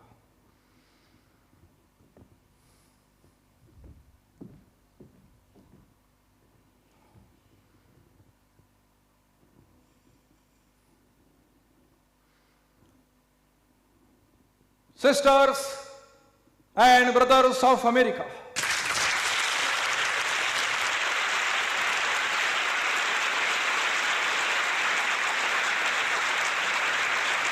आज आपने जो हमारा प्रेम पूर्वक स्वागत किया है, उसका उत्तर देने के लिए मैं आपके सामने खड़ा हूं। मेरे पास शब्द नहीं है। विश्व के सबसे प्राचीन सन्यासी समाज की ओर से मैं आपको धन्यवाद देता हूं। सारे धर्मों की उगम स्थली जो सनातन हिंदू धर्म है, उसके प्रतिनिधि के रूप में मैं आपको धन्यवाद देता हूं। अधिक क्या बोलूं? इस पृथ्वी पर के सभी वर्णों, सभी संप्रदायों के कोटि कोटि हिंदू नर नारियों की ओर से मैं आप सबको धन्यवाद देता हूं। पूर्वीय प्रतिनिधियों के विषय में बोलते समय कुछ वक्ताओं ने ऐसे मत प्रकट किए थे कि दूर दूर देशों से आए हुए ये प्रतिनिधि सर्वत्र सहिष्णुता का भाव फैला रहे, अतएव वे गौरव के पात्र है, इसमें संशय नहीं। वक्ताओं का मैं बहुत बहुत आभारी हूं। जो धर्म समस्त जगत को सहिष्णुता तथा सभी मतों को मानने की सीख निरंतर देता आ रहा है, उसी धर्म में मैंने जन्म लिया है, इस बात का मुझे अभिमान है। अन्य धर्मों के विषय में हम केवल सहिष्णु ही नहीं, बल्कि सभी धर्म सत्य है, इस बात पर हमारा दृढ़ विश्वास है। विदेशी आक्रांताओं के कारण अपने ही देश से बहिष्कृत हुए किसी भी जाति या धर्म के लोगों को जिस धर्म ने आश्रय दिया और आज भी वो धर्म उसका प्रतिपालन कर रहा है, उसी धर्म में मैंने जन्म लिया है। बंधुओं, रोमनों के निष्ठुर अत्याचारों के कारण यहूदी लोगों का पवित्र देवालय भग्न होकर मिट्टी में मिल चुका था। उसी वर्ष कुछ अभिजान यहूदी दक्षिण भारत में आश्रय लेने के लिए आए थे, तब मेरे ही धर्म बंधुओं ने उन्हें सीने से लगा लिया था। ये बताते हुए मैं गौरवान्वित अनुभव कर रहा हूं। पारसी धर्म के बचे खुचे लोगों को जिस धर्म ने आश्रय दिया और आज भी वो धर्म उसका प्रतिपालन कर रहा है, बंधुओं, उसी धर्म में मैंने जन्म लिया है। बंधुओं, लाखों हिंदू स्त्री पुरुष जिस स्तोत्र का रोज पाठ करते हैं, जो मैं बालकपन से कहता आ रहा हूं, उसी स्तोत्र की कुछ पंक्तियां आज आपके सामने में उद्धृत करता हूं। रुचिनाम वैचित्रयात द्रुज कुटिल नाना पथजुषाम नृणाम एको गम्य तुमसी पयसाम अर्णवीव। विभिन्न उगम स्थली से उत्पन्न होने वाले विभिन्न जल प्रवाह जिस प्रकार से समुद्र में मिलकर एक हो जाती है, उसी प्रकार से रुचि वैचित्र्य अनुसार अलग अलग सरल या वक्र मार्ग से जाने वाले सभी साधक एक ही सत्य की ओर जाते हैं। भगवान श्री कृष्ण भगवद गीता में उद्घोषित करते हैं, ये यथा माम प्रपद्यन्ते तांस तथैव भजाम्यहम मम वर्तमानुवर्तन्ते मनुष्यः पार्थ सर्वशः। हे अर्जुन, कोई भी व्यक्ति किसी भी भावना का आश्रय लेकर मुझ तक क्यों ना आए, मैं उसी भावना से उस पर अनुग्रह करता हूं। सारे मार्ग मुझ तक ही आकर मिलते हैं। आज की ये महिमाशाली सर्वधर्म परिषद उदात्त परिषद संपूर्ण विश्व के सामने ये सत्य सार्वजनिक रूप में प्रस्थापित कर रही है। स्वपतांतता, अनर्थकारी धार्मिक कट्टरता, पंथाभिमान, इन्होंने इस सुंदर पृथ्वी पर दीर्घकाल शासन किया है। नर रक्त से इस पृथ्वी को नहिला दिया है, संस्कृति का विध्वंस किया है। कई राष्ट्र तो हताशा के अंधेरे में खो गए। ये राक्षस आज नहीं होते तो मानव समाज आज जितना है उससे कई गुना अधिक उन्नत हो जाता, पर उनके भी दिन समाप्त हो जाएंगे, ऐसा मेरा ऐसा दृढ़ विश्वास है। इस परिषद के सम्मानार्थ प्रातः काल निनादित हुआ वह घंटानाद समूल धार्मिक कट्टरता की, धर्म के नाम, शस्त्र तथा लेखनी के माध्यम से किए जाने वाले सभी प्रकार के अत्याचार की, तथा एक ही लक्ष्य की ओर अपने अपने मार्ग से जाने वाले जो साधक हैं, उनके बीच जो असहिष्णुता की भावना है, उसकी वह मृत्यु घंटा ही सिद्ध होगी।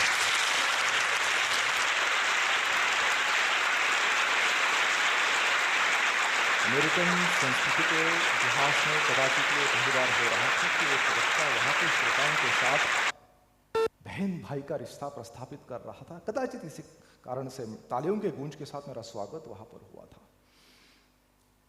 नियति भी क्या खेल खेलती है देखो। जिस शहर के गलियों में एक निराश्रित के समान मैं घूम रहा था, आज उन्हीं गलियों में एक राजा के समान मेरी व्यवस्था हो चुकी। उन अमेरिकन नरम गद्दों पर मुझे कभी अच्छी नींद नहीं आई। मेरे मन में मेरे दरिद्री देश बांधों के ही विचार आए। उन विदेशी लोगों को लगता था कि भारत यानी सफेदों का देश, जंगली जानवरों का, लोगों का देश। और मेरे व्याख्यान सुनने के पश्चात उन्हें पता चला कि भारत का धर्म बहुत ही समृद्ध है और इसी कारण से भारत में मिशनरियों को भेजना मूर्खतापूर्ण बात है। मैंने वहां दृढ़तापूर्वक बोल दिया कि जल्द ही सारे धर्मों के झंडों पर लिखा जाएगा कि हमें आपस में शांति चाहिए, संघर्ष नहीं चाहिए, हमें आपस में मैत्री चाहिए, शत्रुता नहीं चाहिए। हिंदू और अच्छे हिंदू बने तो मुसलमान और अच्छे मुसलमान बने, क्रिश्चियन और अच्छे क्रिश्चियन बने तो बौद्ध और अच्छे बौद्ध बने। स्लेटन लाइसियम ब्यूरो एक व्यापारी संस्था थी और उनके साथ मेरा व्याख्यान हेतु करार हो गया था। तो मैं अलग अलग शहरों में जाकर व्याख्यान देने लगा। फिर आगे जाकर मैं व्याख्यान देता था, पर उन्होंने मेरा आर्थिक छल किया, पैसा ही नहीं दिया या कम दिया। मैंने उस करार को तोड़ दिया। 1895 के फरवरी में न्यूयॉर्क में वेदांत की सोसाइटी मैंने स्थापित की। वेदांत की कक्षाएं लेना मैंने आरंभ किया था।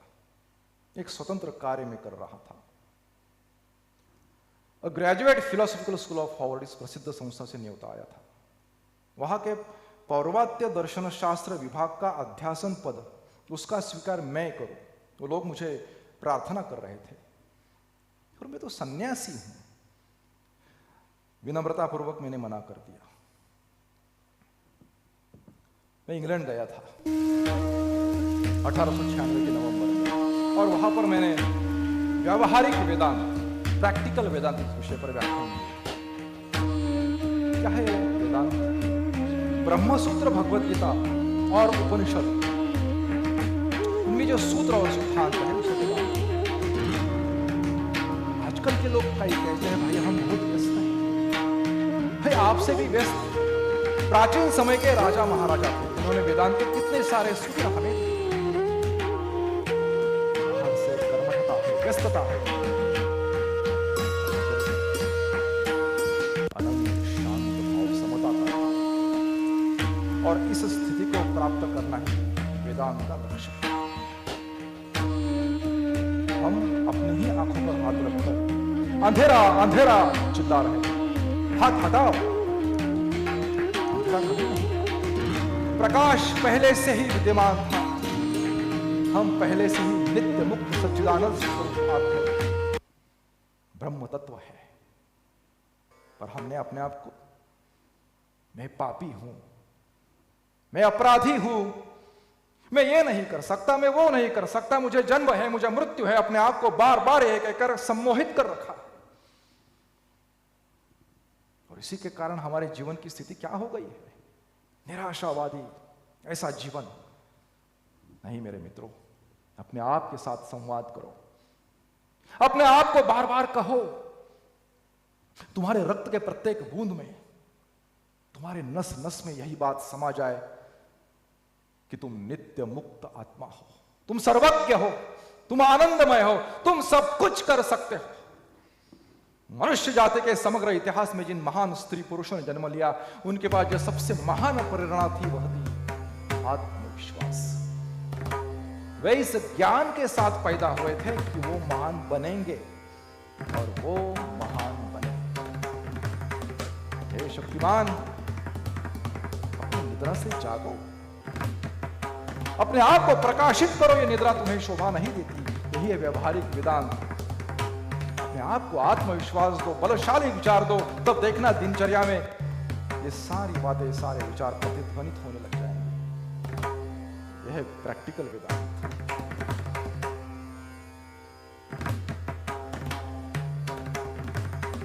तीन चार वर्षों तक मैंने विदेश में कार्य किया।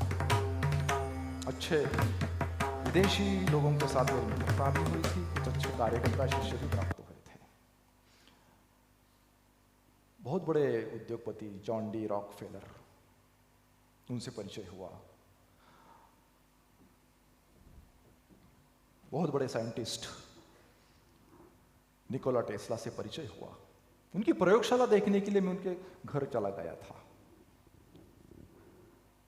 It Sturdy, J Goodwin, Sevier दंपति, मार्गारेट नोबेल, जिसे मैं मार्को कहता था, जो आगे जाकर भगिनी निवेदिता हुई। और इन लोगों ने भारत के लिए बहुत बड़ा योगदान दिया था।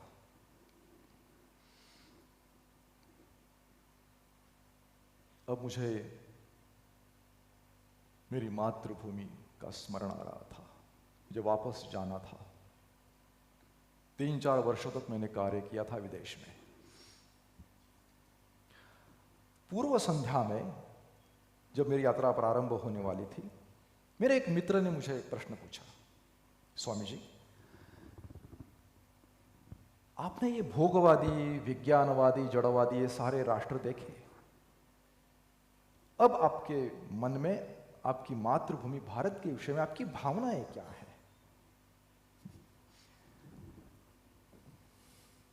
हे मेरे बंधु, जब मैंने भारत का किनारा छोड़ा था, तब मेरी मातृभूमि मुझे अत्यंत प्रिय थी। पर ये जड़वादी, भोगवादी राष्ट्र देखकर अब मेरे मातृभूमि का एक धूलि का कण भी मुझे स्वर्ग से अधिक प्रिय लगने लगा है। मेरी वापसी की यात्रा प्रारंभ हो गई। उस यात्रा में मैं मेरे मित्र के साथ मेरा धर्म, मेरे देव देवता, हम चर्चा कर रहे थे, और मेरे सामने एक अंग्रेज था। उसने मेरे धर्म का अपमान करना प्रारंभ किया।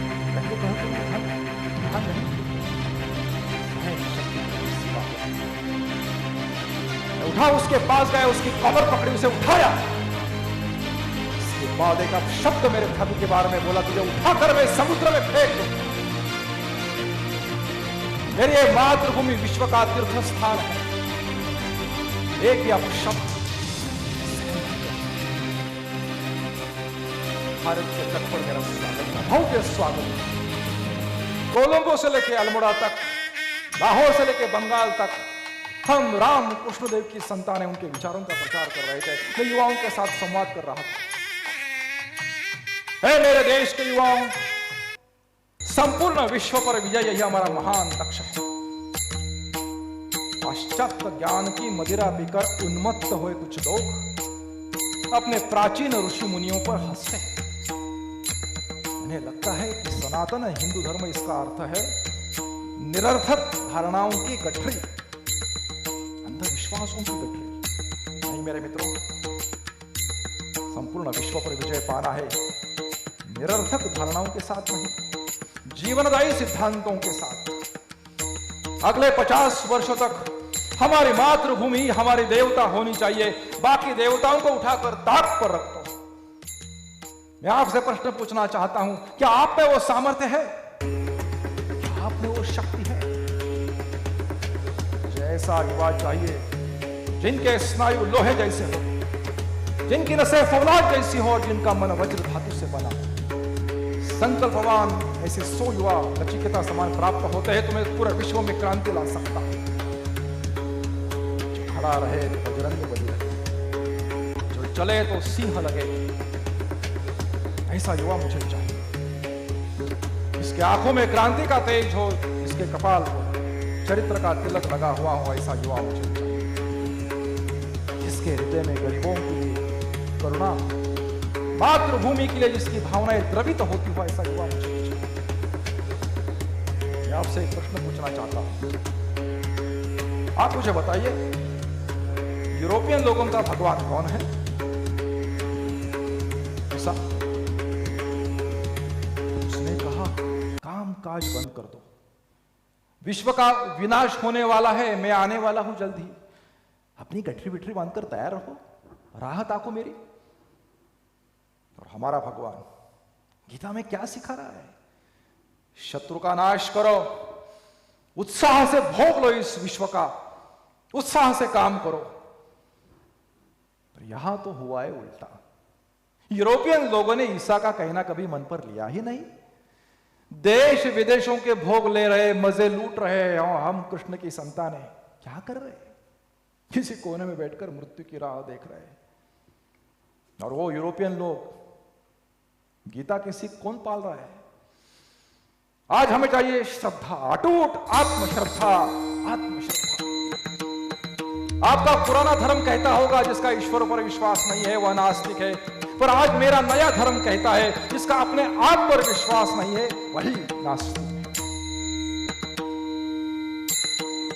भगवत गीता के अध्ययन की अपेक्षा मैदान में जाकर फुटबॉल खेलो। मेरा कहने का यह अर्थ है, जिसका शरीर बलवान होता है उसका मस्तिष्क भी बलवान होता है, जो गीता की सीख ठीक तरीके से ग्रहण कर पाएगा। हे भारत, मत भूलना, तुम्हारा विवाह, तुम्हारी संपत्ति, धन केवल व्यक्तिगत सुख के लिए नहीं है। हे भारत, मत भूलना, तुम्हारे स्त्रियों का आदर्श सीता, सावित्री, दमयंती है। हे भारत, मत भूलना, देवों का देव महादेव उमानाथ शंकर तुम्हारा आदर्श है। मत भूलना, तुम्हारे चारों ओर रहने वाले दीन दलित निरक्षर तुम्हारे रक्त मांस से बने हुए अपने भाई है। मत भूलना, तू एक भारतीय है। गर्व से घोषणा कर, यहां मैं भारतीय हूं, मुझे अभिमान है। और ऐसे एक स्वाभिमानी कार्यकर्ता, उन्होंने मद्रास में रामकृष्ण आश्रम प्रारंभ किया। 1 मई 1897 को कोलकाता में यथाविधि रामकृष्ण मिशन की स्थापना हुई। हम रामकृष्ण देव की संतानें उनके विचारों का प्रचार कर रहे थे, पर मैं बीमार पड़ा। विश्राम करने के लिए दार्जिलिंग आया था। कर खबरें आने लगी कि प्लेग ने हंगामा मचा दिया है कलकत्ता में। मैं कोलकाता आया। मेरे सारे कार्यकर्ता, ब्रह्मचारी, सन्यासी, हम सब ने मिलकर कचरे के ढेर उठाए, गंदे गटर साफ किए, लोगों को स्वच्छता के पाठ पढ़ाए, दरिद्र नारायण की सेवा। यही तो हमारा लक्ष्य है। केवल अपने मुक्ति नहीं, वो शिव तो इस संसार में हर प्राणी मात्र में है। शिव ज्ञाने जीव सेवा, आत्मनो मोक्षार्थम जगत हिताय च, यही तो हमारा मंत्र है। दोबारा गया था मैं इंग्लैंड, अमेरिका, वापस आया, विदेशी शिष्यों को लेकर हिमालय की यात्रा पर गया। बाबा अमरनाथ की गुफा में मैंने प्रवेश किया और उस हिमलिंग के साथ में तदाकार हुआ, समाधि की स्थिति। और उससे पहले भी समाधि की स्थिति में मैं जान चुका था कि मैं कौन हूं। ठाकुर ने कहा था कि जब नरेंद्र जान लेगा कि वो कौन है, वो देह का त्याग कर देगा। आगे और भी कार्यकर्ता आएंगे कार्य के लिए। बड़े वृक्ष के नीचे छोटे वृक्ष उगते नहीं। 4 जुलाई 1902 मैंने देह का त्याग किया। विचार तो सनातन होते हैं, वो नष्ट नहीं होते। उन विचारों को ग्रहण किया कुछ क्रांतिकारकों ने, देशभक्तों ने। वीर सावरकर, नेताजी सुभाष चंद्र बोस, योगी अरविंद। मेरा देश स्वतंत्र हुआ। ऐसा एक देशभक्त क्या आप में जागृत होगा? क्या नवयुग के अलगार के लिए आप सब तैयार हैं? क्या युवाओं के भुजाओं में हजार हजार हाथियों का बल आएगा? जो अग्नि मेरे हृदय में प्रज्वलित हो उठी है, क्या वही अग्नि आपके हृदय में प्रज्वलित हो जाएगी? राष्ट्र के लिए, धर्म के लिए जिन्होंने अपना रक्त बहाया, ऐसे सदगुरु गोविंद सिंह के समान हम सबको बनना है। उत्तिष्ठत जागृत प्राप्त वरान्नि बोधत। उठो, जागो और तब तक कार्य करो जब तक लक्ष्य की प्राप्ति ना हो। आप सब मेरे पीछे घोषणा दो, भारत माता की, भारत माता की, वंदे वंदे। नमः पार्वती पतये, हर हर Mahadev.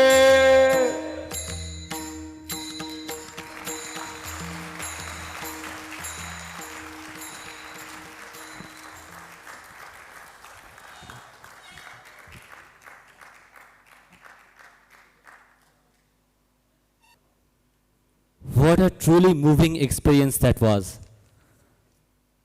I was thinking of some adjectives to describe this drama during the play, but it was so spellbinding that I lost all of my words and I can't recall anything.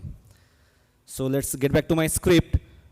On behalf of Vivekananda Samiti and the entire audience, I extend our heartfelt thanks to Shri Damodar Ramdasi for this inspiring and soul-stirring performance that reminded us of the power of belief and the courage to live for a higher purpose.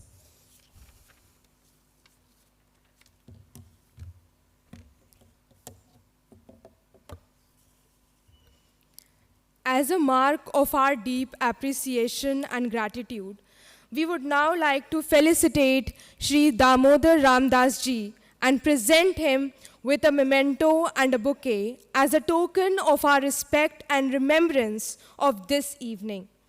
May I now request Professor Anurag Tripathi to kindly come forward to do the honors.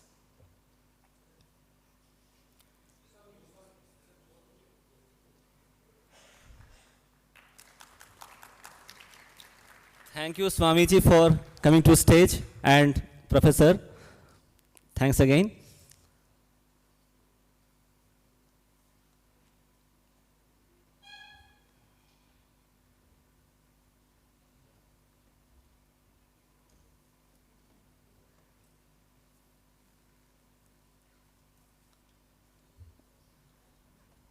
I would like to request Damodar Ramdasi ji to come to stage if possible.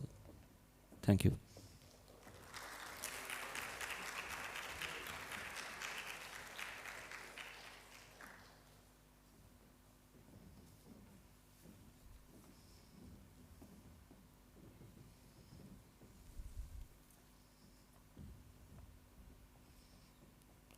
I would like to request the audience to please put your hands together again.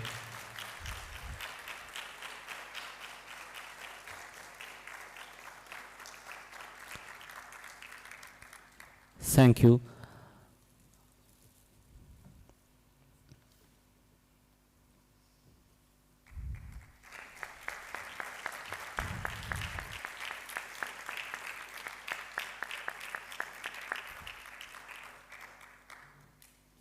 Now I would like to request Swami Atma Shraddhananda Ji Maharaj to bless us with some words. It was really a very captivating experience. What Damodar Ramdasi presented, we had earlier had a similar presentation in IIT Madras, and it was very well received. That was about 10 years back. So I'm glad that he has agreed and he has come and he has given his presentation. See how much of facts and figures and authenticity of statement in whatever he is saying. Because when he was speaking, we were carefully listening. All the words, most of it is from Swamiji's words. And that requires quite a practice to remember such a long script of nearly an hour and a half and not losing the track. And at the same time, carrying on with his mono-acting skills, so both these combined together, and with all the lights, for which I must congratulate our team all the team of volunteers who have worked day and out. They have been working. Thanks to them and congratulations to them. और रामदास जी ने बहुत सुंदर हमारे समक्ष रखा। वैसे तो अभी वो कल रात को ही 12 बजे कानपुर पधारे। सतना जो मध्य प्रदेश में पड़ता है वहाँ पे उन्होंने एक ऐसे ही एक शो किया। वैसे वो समर्थ रामदास जी, छत्रपति शिवाजी और शंकराचार्य पर भी करते हैं, लेकिन स्वामी जी का मैंने देखा है तो मुझे स्वामी जी के ऊपर उन्होंने जो मोनो एक्ट या एक पात्र अभिनय का ये इतना सुंदर नाट्य रूपांतर प्रस्तुत किया, उसके लिए हम सब की तरफ से हम उनको अपना धन्यवाद देते हैं और आभार व्यक्त करते हुए कहते हैं कि आपका ये जो मिशन है कि इस प्रकार स्वामी जी का विचार अन्य लोगों तक पहुँचे, वो और आगे बढ़े, और आपके अच्छे स्वास्थ्य और सब चीज़ों के लिए कामना करते हैं। आप सब इतने आए in good number. Thanks to you all. Thank you very much.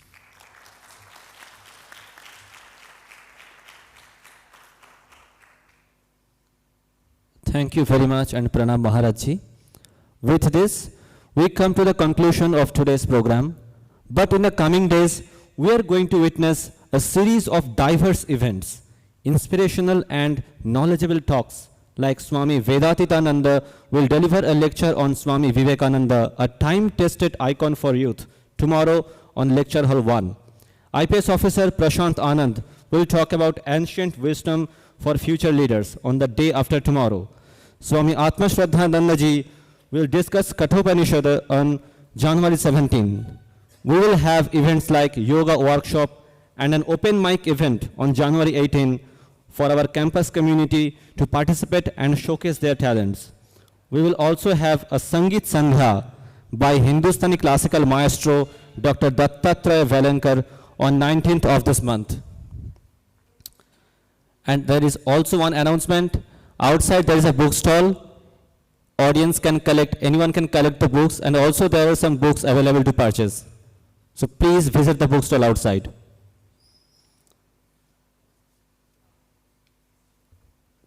So, thank you everyone for joining us and making this evening truly special. We hope you carry forward the inspiration from today's performance in your own journeys of courage, service, and leadership. Have a wonderful evening ahead, and again, I invite you all to witness and possibly participate in the series of upcoming events of Vivekananda Youth Leadership Conclave 2026. Thank you and Jai Hind.